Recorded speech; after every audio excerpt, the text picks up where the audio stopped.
Channel Islands provide essential nesting, resting, and feeding grounds for approximately 99% of all the seabirds in Southern California.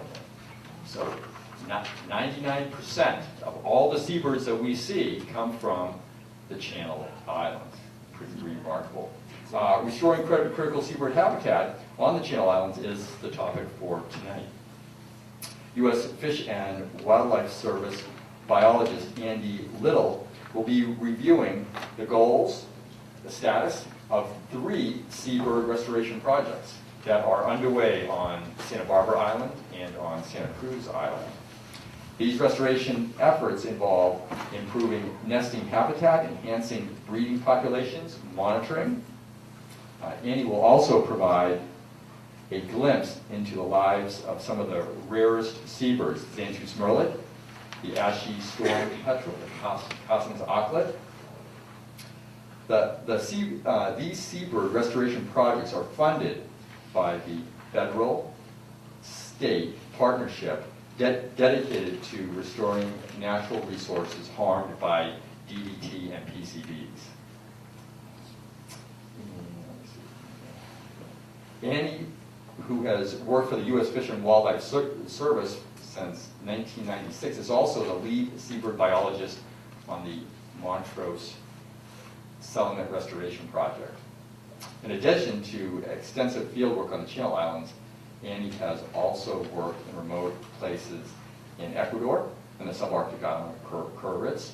She has a biology degree from the University of California, San Diego. So please help me welcome Andy Little. Andy?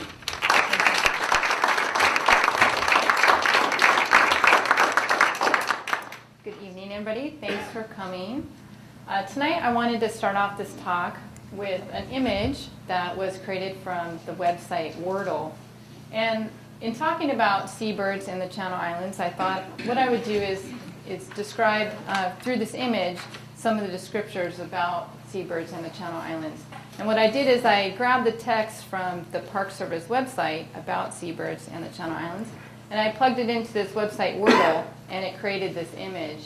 And you can see some obvious words about breeding, population, largest, some of these descriptors, and some of the seabirds that we'll be talking about tonight, Cassin's auklets, storm petrels. But you'll also notice words like critical, important, essential. These are all words that describe what the Channel Islands mean to seabirds. You guys getting a little feedback? Yeah. Do we want to fix that? Oh, that's better. Okay. Okay, so as Bill mentioned, the Channel Islands are critical seabird nesting habitat. They support the largest colonies of breeding seabirds in Southern California, and approximately 12 species breed on the islands. Tonight I'm going to be talking about 3 different projects. The first of them on Santa Barbara Island, the second on Scorpion Rock off the eastern end of Santa Cruz, and then a larger project for ashy storm petrels that encompasses Santa Cruz Island proper. So just a brief background. These particular 3 projects are funded by the Montrose Settlements Restoration Program. And many of you are probably aware that there was millions of pounds of DDT that were dumped into the ocean off of Palos Verdes Peninsula. And as a result of the impacts to the marine ecosystem from the contamination, state and federal governments pursued a lawsuit against Montrose Chemical Corporation and other defendants. After 10 years of litigation, a settlement was reached, and shortly after, a trustee council was created made up of 6 state and federal agencies, including the Park Service. This council oversees approximately $30 million that was set aside for restoration of injured natural resources.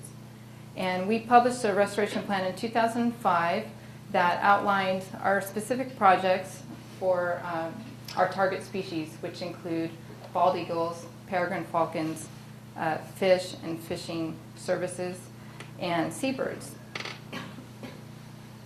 So what I'm going to do tonight is I'm going to take 3 presentations that have been put together by other folks and kind of condense them into a little mini presentation for each of these projects. So I'd like to acknowledge all the other co-authors that have contributed to this talk as well.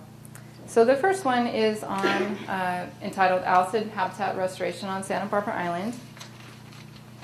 And one of the target species for this project is the Cassin's Auklet. And in the middle 1800s, some of our earliest records of the species breeding on the island documented that these Cassin's Auklets were numerous across the island, that they occupied many of the habitats across the island. Unfortunately, with the introduction of cats to the island, their population became decimated and was eventually wiped out on the main island of Santa Barbara. In the early 90s, small numbers were recorded on the island of Cassin's Auklets breeding, but then again, they weren't seen again throughout the 2000s. So their numbers were very low if they were there, still there. The other target species for this particular project is the Xanthus Murrelet. It's one of the rare seabirds that nests on the Channel Islands with only approximately 5,000 to 12,000 birds worldwide. California supports approximately 40% of the world population, and Santa Barbara Island supports the largest colony of these birds. We have long-term monitoring data on Santa Barbara Island since the 1980s, and that monitoring indicates a decline of occupancy in several of the sites due to multiple factors that affect these seabirds within the Southern California Bight. In part due to how these birds were doing on Santa Barbara Island, this species was listed as state threatened by California Department of Fish and Game in 2004. So just so you get a picture of what we're trying to restore out there, this is two examples of Murrelet habitat on Santa Barbara Island. They do nest in different types of habitat on the island. One of them is more of a shrub. They'll nest right under shrub in protected areas. This is the nature trail plot, for those of you who've been out there. And then this is the Cat Canyon area on the island where Murrelets nest, basically in crevice cliff habitat. So different types of habitat, both important to Murrelets. So we were looking at restoring both types across the island. So the overall restoration premise, similar to other Channel Islands, anthropogenic effects on the island have resulted in denuding of the native vegetation, from rabbits to farming activities to sheep grazing, and also military presence on Santa Barbara Island has resulted in the denudation of the vegetation across the island. And with the native vegetation gone, that provides opportunity for non-native exotics to come in and take hold. And the effect of that is that it limits the structural habitat on the island, it prevents native plants from recruiting, and it alters the soil structure and composition. And also, many of these plants are, non-natives are annuals, so they don't provide the soil stability that native perennials will. So the restoration goals for this project include enhancing Murrelet nesting habitat by increasing native plant shrub habitat and reducing exotic cover, and also restoring the historic colony of auklets, increasing edge habitat, improving soil stability, and using social attraction, which I'll talk about a little bit. This is a technique that's fairly common with certain seabirds of attracting them back to a historic colony where they may not be present now, but you entice them back using their vocalizations. So our restoration approach was first to identify the restoration sites that we wanted to target, to initiate plant restoration by increasing native shrub cover and decreasing exotics, advertise with social attractions to restore the habitat first and try and bring them in, and to then assess our efforts, both monitoring the plant community that we're restoring and monitoring the response from the birds. And I will make a note that Cassin's auklets are burrowing species, so you want to have the right soil conditions for that species. So on Santa Barbara Island in 2007, this is when our project really got started. We built a temporary greenhouse out there, a nursery, so we could grow plants on site. And that plant propagation has lasted through 2007, 2008, and 2009, and we continue to grow plants now.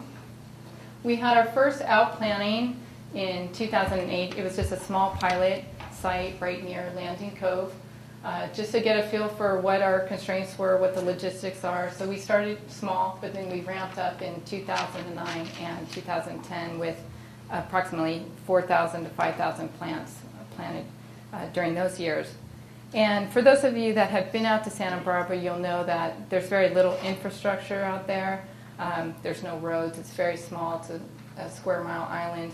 So this project has received many hours of volunteer assistance, and this project would not have been possible without the volunteers that we've had. We've had about 4,000 volunteer hours per year. And then in 2008, we initiated our social attraction system, and we continued that this past season as well. We have 7 restoration sites currently going that total approximately 4 acres. And these are some of the sites. And this is the location right here of our social attraction sound equipment. So it's projecting down the canyon into the Landing Cove area where we know a lot of seabirds like to forage in that area. And the idea is you're attracting them up the valley and into your restoration sites. So just to get a quick visual of the kind of habitat we're dealing with, the picture on the left is a pre-restoration photo taken in 2007. You can see it's pretty much all non-native cover by wild oats, just almost 90+% exotic annual cover. In 2010, you can see the start at least of the plantings, the outplantings that we put out there, some Coreopsis and other species. And you can see the picture on the lower part shows our solar panel, our Auklet sound system, right at the base of that site. And the goal is to try and draw them into this area. And eventually, this area will be more mature and support, hopefully, a large colony. Another site I wanted to talk about on Santa Barbara is the Elephant Seal Point site. And this site we chose because this was the last known area where Cassin's auklets were documented in 1994. So we thought, we know they've been here before, it would make sense to try and restore that area since we know it's suitable.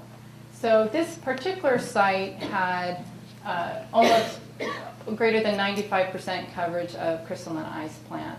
And that just creates a carpet, which makes it basically impenetrable to burrowing seabirds. So the goal was to remove the ice plant and then restore with natives and provide that kind of edge habitat and burrowing, suitable burrowing habitat. We installed, to kind of jumpstart some of that, we also installed some artificial burrows, which have been used for Cassin's auklets on some of our other sites on Scorpion Rock and Prince Island, where we have some artificial burrows, just to kind of, again, kickstart them, make it easier for them to reoccupy the site. And here's one of our volunteer trips out there. You can just get a closer look at the site. We have our water drums here that we use for supplemental watering, and the site goes down the cliff here, and it gets a little dicey down here, so if you're afraid of heights, you don't want to be down there working. But it's a very challenging site. It's steep. We have to use the auger to dig the holes. But it's got great potential because there's all this little edge habitat, and that point is right down here. I would want to say with the first year when we started out, we did not use supplemental watering. We wanted to see what kind of what we were up against and see if we could get away with maybe not watering, using supplemental watering, because it is extremely labor intensive to do that. But we found that the survival rates were very low. So our second and third year of outplanting, we did go ahead and use supplemental watering, and that greatly increased survival. So our restoration techniques first started off just a lot of manual labor. People having to carry water and materials across the island and plant materials, and that got it was very inefficient trying to just use backpacks and haul the stuff over. So Lori Harvey, the project lead, said enough of that, we're going to get serious, and she started planning for helicopters, using helicopters to shuttle water and plant material over. And that greatly increased the efficiency and our ability to pull something off at a much greater, bigger scale than what we could do just on foot. So this is currently, this is the techniques now we're using helicopter about once a year to transport material over to Elephant Seal Point and other sites.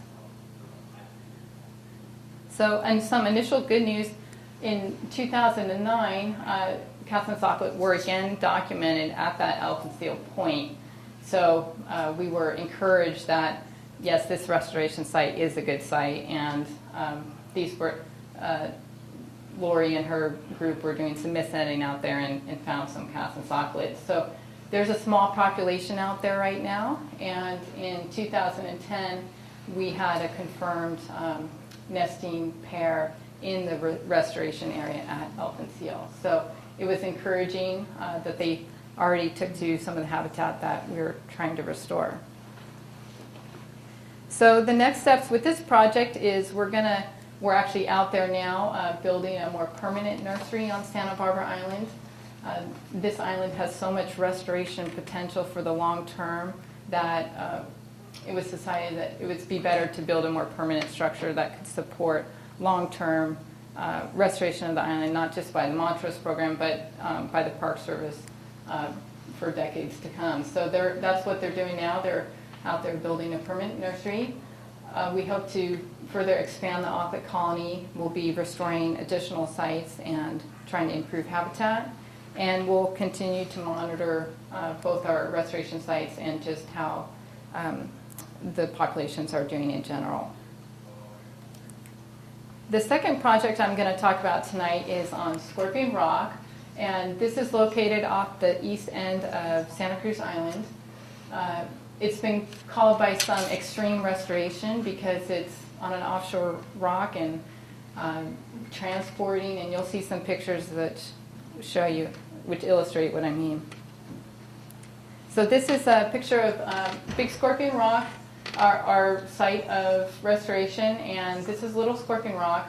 It's Little Scorpion Rock Seabird complex. We know of western gulls and Catherine's Auklet that nest here, as well as Brandt's cormorants, plagicormorants, and pigeon guillemots.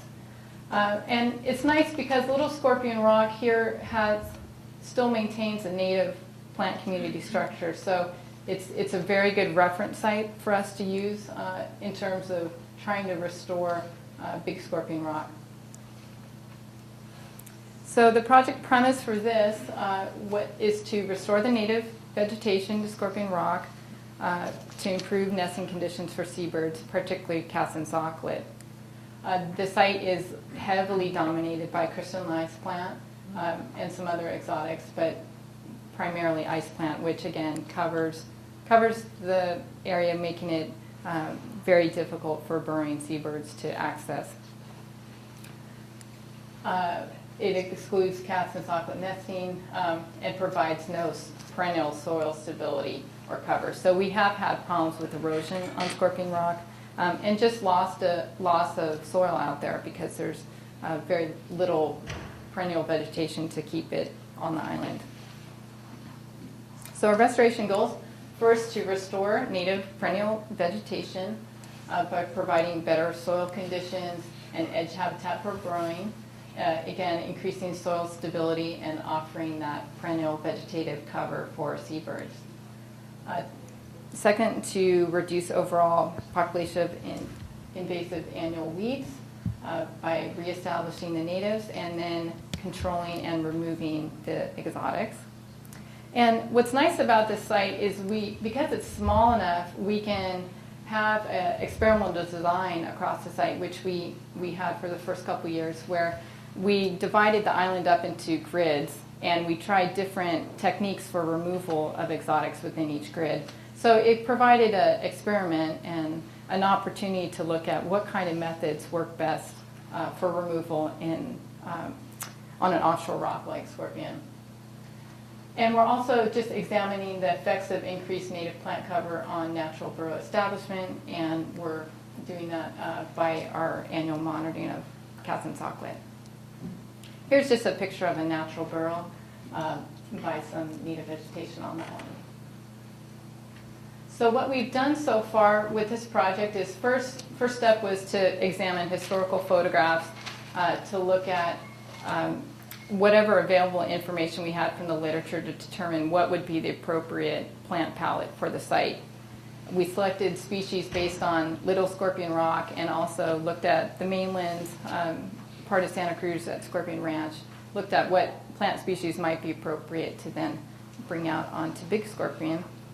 We established our experimental plots, which I just talked about, and collected baseline soil and vegetation data for which we can compare later on our results.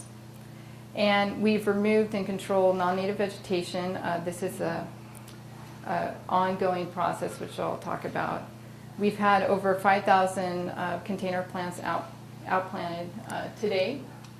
And just ongoing work out there is a lot of maintenance, a lot of weed control, and again, monitoring Cassin's Auklet at Scorpion. And we're also monitoring them at Prince Island to give us an indication of, Prince Island has an important Cassin's Auklet colony as well, and it provides a reference site for us to gauge how our Cassin's doing at Prince, gives us an indicator of what we could maybe expect at Scorpion. So here's one of our youngest volunteers helping. And for the first couple years of the project, we were growing plants in the nursery in the Central Valley. And this year we are constructing a little nursery at Scorpion Ranch. So it'll be easier for the long-term maintenance of the site. The plants will be closer. But this is where the plants started off for the first couple years for the project. A lot of planning and preparation goes into the outplanting events. It's a lot of work coordinating all the transportation and the logistics and the water, the people. So this is right prior to a big outplanting effort last year, trying to figure out where all the plants are going. So what happened is we would load up all the plants onto flatbed trucks, bring them down to Prisoners Harbor, and from that point they would be loaded onto charter boats that we had, or the National Park Service vessel, Ocean Ranger, which would then shuttle the boats over to the Scorpion Ranch area, and then they were offloaded onto skiffs and then brought over to the rock.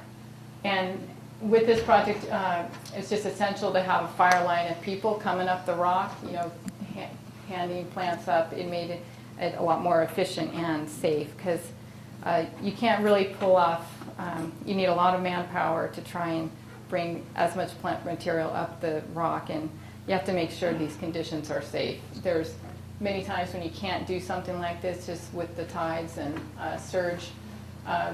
So you have to wait for the right weather window and then go for it. So here are just some pictures of, these are empty, by the way. But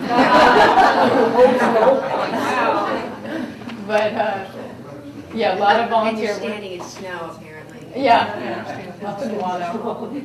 But the way we got water on the island is we brought up these drums, and then from the Ocean Ranger, we had hundreds of feet of fire hose, and then the Ocean Ranger, the National Park Service vessel, would pump water through the fire hose up onto the rock. and these drums would be filled. So quite an intensive effort. It takes, I think, 3 or 4 hours to do that with Ocean Ranger supporting. We've had over 2,200 volunteer hours to date for this project. And for those of you that are interested, if this looks like fun, contact me. We are having another out planning event this fall. So it is a lot of fun to get out there. And it's a small enough site you can really see that you're making a difference and see the transformation of this site. So the status, with this site too, we tried limiting the supplemental water the first year, and that didn't prove that successful for us. 2008 as well was a low rainfall year, so that didn't exactly help our chances of survival that first year. But in 2009, we did do some supplemental watering, and it was a better rainfall year, so that definitely helped conditions. And then, of course, this past season was good for growing out there. We've also done weed control treatments using hand removal and a desiccant herbicide based with clove oil. Due to just sensitivity of the island out there, we weren't using other herbicides like Roundup. So we tried different techniques just to see how they would work and what would be most effective. And essentially so far what we found is that hand pulling is really the way to go for the ice plant. And it's tedious and sometimes boring, but it's proven to be the most effective. And here's just a burrow start that we are seeing some progress next to one of our outplantings. And also we're seeing western gulls. This is a western gull egg. Western gulls like to lay their eggs right next to sort of on an edge habitat, and we're seeing that as well next to the native plants, seeing increased western gull nesting. And this project is just an example of you need perseverance to achieve success, because here's just a snapshot of, this is taken earlier this year, and just the number of recruits for ice plant out there. All the small, the seed bank is deep on the rock, and it will require continued maintenance out there to, particularly until the natives get established. Once the natives get established, the goal is that they'll be able to outcompete and take over the rock. But until that time, it is going to require quite a bit of maintenance to maintain the site. So our next steps, we do have outplanting coming up, as I mentioned, continued maintenance and monitoring out there. But this is a site that was taken, so we are having some recruitment of our plants out there, which is nice to see. So the last project I'm going to talk about is the ashy storm petrel restoration project on Santa Cruz Island and Orizaba Rock. And the distribution of the ashy storm petrel, it's very limited breeding range, essentially northern Mexico up to basically the Mendocino coast up here. So, very restricted breeding range and islands. They essentially nest on the Farallones off of San Francisco and the Channel Islands. In particular, Santa Cruz Island is a major population, or major colony for this species. But it's endemic, basically endemic to the Southern California Bight area. There's only approximately 10,000 birds worldwide. They are cavity crevice nesters. Here's a couple pictures of them in their natural habitat on the islands. You can see they just nest in these little crevices. There is also a nest under here. This is a nest tag indicating the location. And this is just essentially a bunch of driftwood in one of the sea caves on Santa Cruz. And the problem with this, it doesn't look like nesting habitat to any sort of unsuspecting person going in these sea caves. So we have challenges associated with keeping out the public out of these sea caves, because you can accidentally destroy a nest just by climbing over driftwood, which you wouldn't think is a seabird nest under there. We have seen, they have a protracted breeding season, April through December, so it's a long season. And this species, similar to other seabird species, they lay only one egg. So it's, they're a fairly sensitive species in that respect. Monitoring on Santa Cruz Island has shown a recent decline in numbers across the colonies that we study, and that is in part attributed to light effects, light pollution effects from the squid fishery along the northern islands. And also we've had 2 skunk predation events on Santa Cruz Island, one in 2005 in Bat Cave, and then one in 2008 at Cavern Point Caves. And for those of you that are familiar with that area, it's kind of unbelievable that skunks are getting down into those sea caves, but we have had 2 incidences of it, and once they get in there, they can just destroy the colony within a matter of days. So we've had some setbacks with skunk predation. Are they native? Yes, it's the native island skunk. So this is the study area, Santa Cruz Islands, and these are all breeding locations, but the ones that we're monitoring are the ones that are identified. Here's Orizaba Rock, which I'll be talking about. So the restoration goal with this project is to improve nesting habitat for ashy storm petrels and to reduce human disturbance. And our methods included installing artificial nest sites at Orizaba Rock. This is a picture of Orizaba Rock, and at Cavern Point Cove Caves. And we also use social attraction equipment, which I'll show you some pictures, and as well monitoring as well. So this is a picture of the artificial site that we've deployed at Orizaba and in one of the sea caves. It's essentially just a cement tile, roof tile, and this is the nest tag. We put down a layer of pumice gravel as the substrate, and then on the back of the tile we'll put a backing, so it's just an entrance in and out of the same small entrance in the front. And we also included mirrors on the side. Many seabirds are colonial nesters. They like to see others of their kind. So putting mirrors creates the effect that there are more birds in the area, and it makes it more attractive. So we've installed a total of 44 of these sites at Orizaba and at Cavern Point Cove Cave. And here's just a visual of our vocalization broadcast equipment. It's very similar to the setup at Santa Barbara Island, and we have a solar panel that was located to try and achieve maximum sun exposure. We've used this setup for 2 years on Orizaba from 2008, or I guess this was our 3rd year. Let's see, anything else? Yeah. Another component of this project is the deployment of signs in the sea caves. And this may kind of seem not as important of a restoration step, but it has been a very important step for us, and it took a long time to get through the process to get these designed and approved and put in place. And we're very happy with the effects so far. We haven't had disturbance this season in the sea caves where these signs are. So we're hoping to be able to get out more signs like this where they're needed. But this was definitely a needed measure in some of the caves. So just a little update. We have had some success in the artificial sites.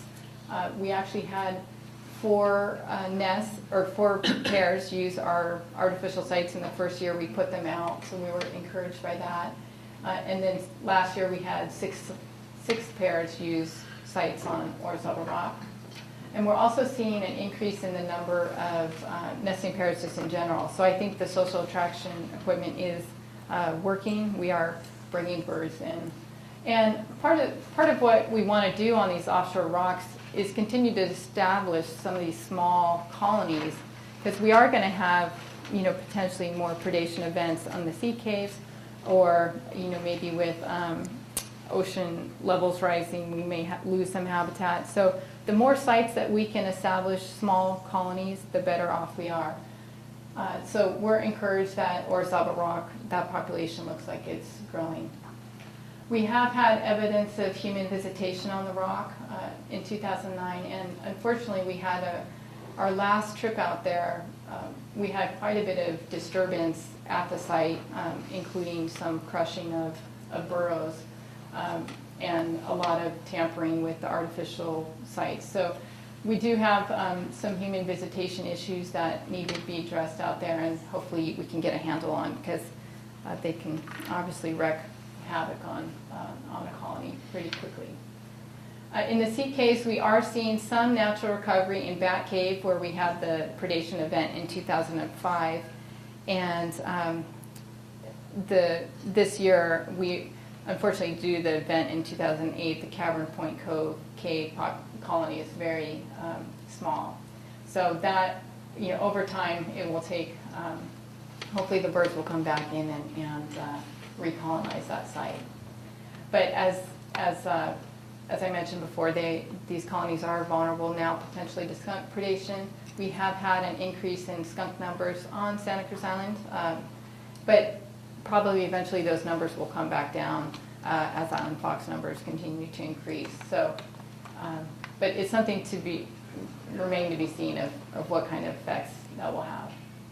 So again, just the importance of having multiple breeding sites. Our program is looking at additional offshore rocks to try and do similar techniques to restore for this species.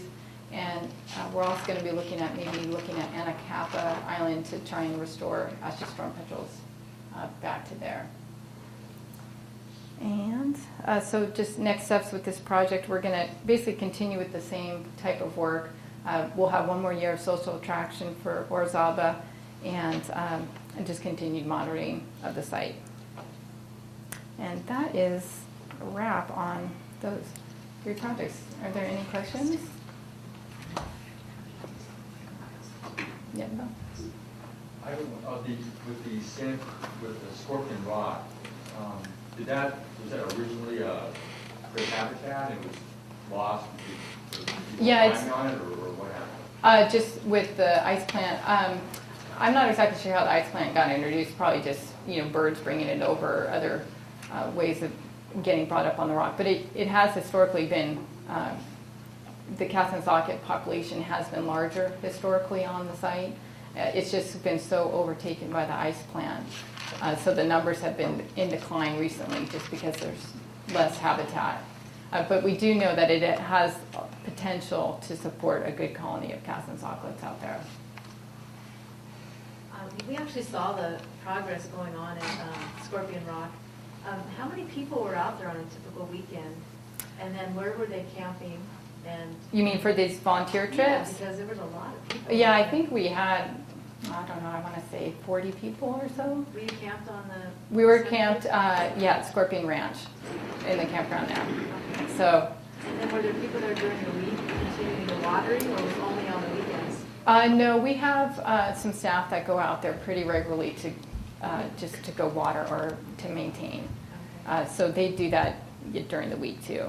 But we have, it's usually a fall planting because we want to take advantage of putting the plants in the ground right before the rainy season. Well, I know it was rough. I mean, it was hard getting all the. Oh, yeah. You could see the people. Yeah, it's a lot of work, but it's a lot of fun too. Huh?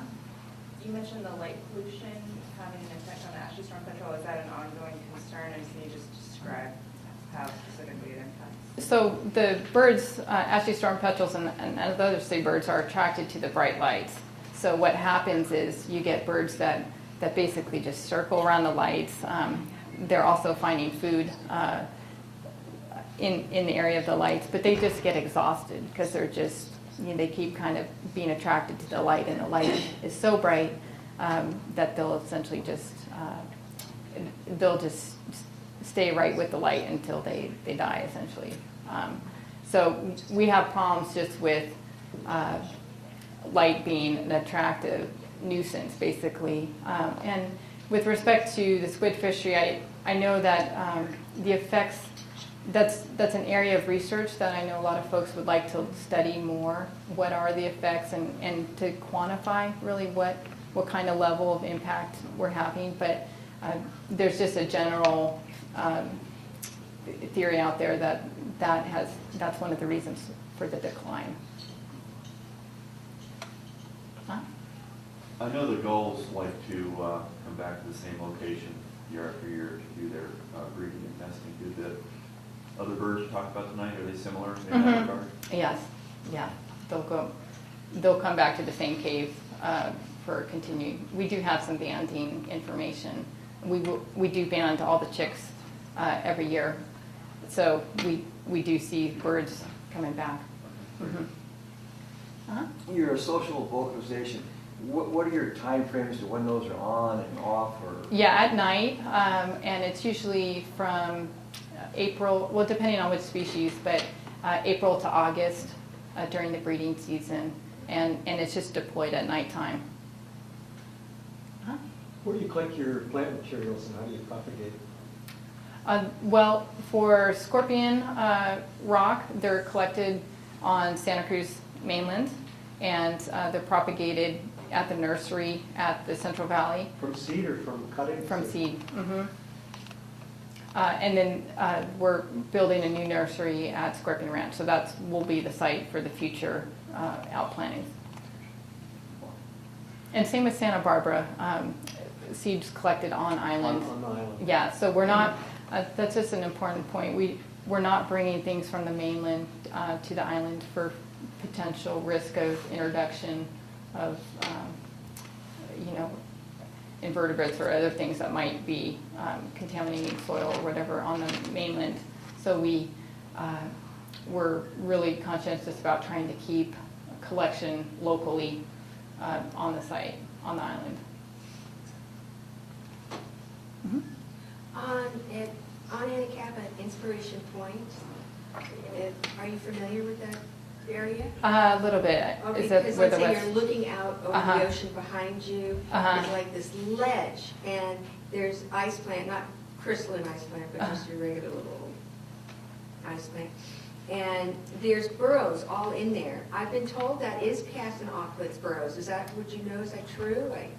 I don't I mean, know that there's site in lots of particular, them. but it's. I know we don't have gophers, so. Yeah, No, it's that's what definitely it looks possible. like. It looks like pretty good size, like this. And lots of them. Yeah. On a bank that's probably about that high.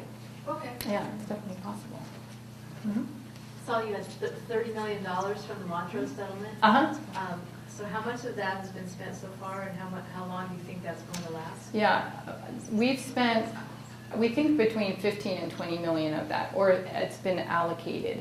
In our first restoration plan, we outlined for about 15 million of that. And that has gone to the bald eagle restoration program out here on Santa Cruz. It's gone to a wetland project in Huntington Beach for creating nursery habitat for fish. We're pursuing an artificial reef, construction of an artificial reef at Belmont Pier in Long Beach. And then also these seabird projects. In addition to this one, the Montrose program has funded the removal of feral cats from San Nicolas Island. So kind of all that combined accounted for about 15 million. So we are working on right now our phase 2 of restoration planning, and we'll put out another document probably early next year for public review, which will outline sort of what we plan to do with the remainder of the money. But it's kind of more of the same. We're thinking that, additional seabird projects, continued bald eagle restoration, and more artificial reef. Huh? Do you know when do you have any dates solidified for that dropping off of plants at Scorpion Rock? I don't know the days, but I can get your information, and it's usually October time frame. And the greenhouse over there at Scorpion is pretty much all done. Oh, okay. Yeah. Nice. I look forward to seeing it. Can you tell us what some of the plants are that you are propagating when you're doing the outplanting? A coreopsis, silver lace, Let's see, what else is out there? Sueda, Artemisia, so just a variety. Are these plants that were traditionally there, or are Mhm. they just plants that do well? No, they're natives. These are all natives. And we really tried to replicate, for example, with Scorpion Rock, we looked at right adjacent Little Scorpion Rock, which still does support a native plant community. So we looked at what's out there, and it's a nice template for us to base what we're going to do next to it. But yeah, we tried to use really reference populations in the immediate area, what's suitable for those conditions, and what's been historically there. So that was the goal. Uh-huh. Do these seabird populations you've been talking about, are they migratory species? Do they move around all over the place, or do they hang out there year-round? The ashy storm petrel is endemic to this area, meaning it's found nowhere else. This is it breeds here, and it non-breeding habitat as well, wintering.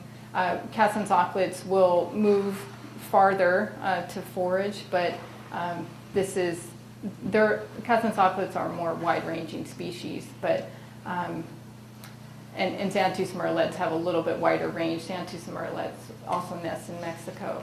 But for the most part, they're not wide-ranging migratory species like the shearwaters, which will forage in the Southern California bight and then nest in New Zealand. Some of the shearwaters have very large migratory ranges. But these species are more localized to Southern California area and these waters. Huh? You mentioned before that part of the problem with the ashy storm petrel was the skunk population. You said now that they're increasing the island fox population. Is that like a partnership you guys are working with at all with the increase that they're doing with the island fox? Because I know it's been more successful recently. Yeah, it's definitely the skunk population and the fox population, they're carefully monitored by the National Park Service. And the reasons why the skunk population increases because when the foxes were all in captivity, the skunk and fox, they overlap in terms of what they eat. So when the foxes were low in numbers and basically not competing for the same food, the skunk numbers increased. So now that foxes are back in the wild, they're increasing in their numbers, they'll probably reach some more, more normal balance there of numbers. But I don't know, maybe it's just coincidental that we've had 2 predation events in the last 5 years or so, but it just hasn't been seen, at least during the scope of our monitoring for the last, since the early 90s, where seabird researchers have really been looking at the sea caves and ashy storm petrels. And we didn't see any event up until 2005. So it could just be maybe, random events just happening close together, but it also could be a reflection of just increased skunk numbers and some very tenacious skunks getting down there.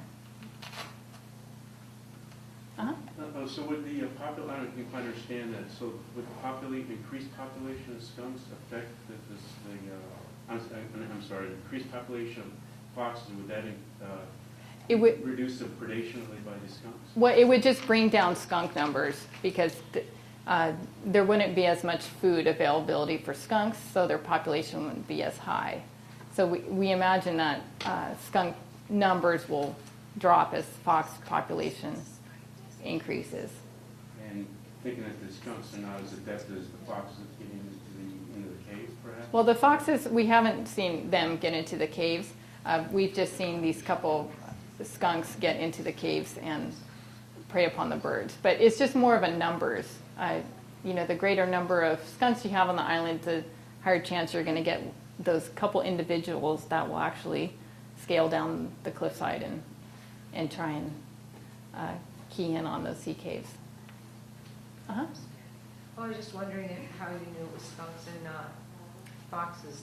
Oh, because sign and smell, and we also ended up trapping one. Okay. So that's a good indication. Yeah, it was fairly obvious when they went in there. They're like, "Whoa, okay," and then they just saw that basically almost the entire colony was taken. Uh-huh. What do these birds like to eat, and are there food sources healthy for the population of food sources. Yeah, they eat small, invertebrates on the water, crustaceans, that kind of thing. And they're, with the Catlin's auklet and some of these other species, it really depends on ocean conditions. So in some years you'll have really great food availability for these species and some not, just depending on water conditions and temperature. So you can have it's kind of a boom and bust a little bit for these birds. You can have, I think several years ago we had zero reproduction of Catlin's auklets on Scorpion Rock and on Prince Island. But the last couple years have been good. So it just really, really depends upon what the current oceanographic conditions are.